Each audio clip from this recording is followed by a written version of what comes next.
Лепешки с творогом в горах легко.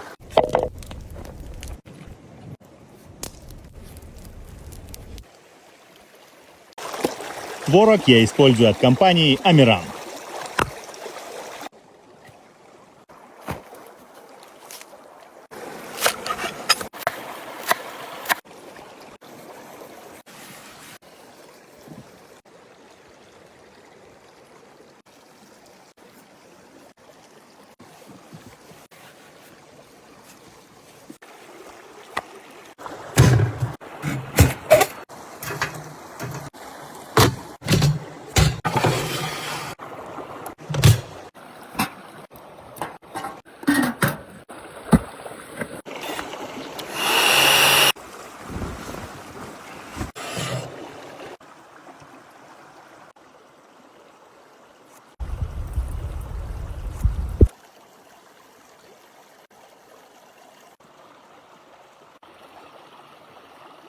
Лепешки будем кушать со сметаной Амиран.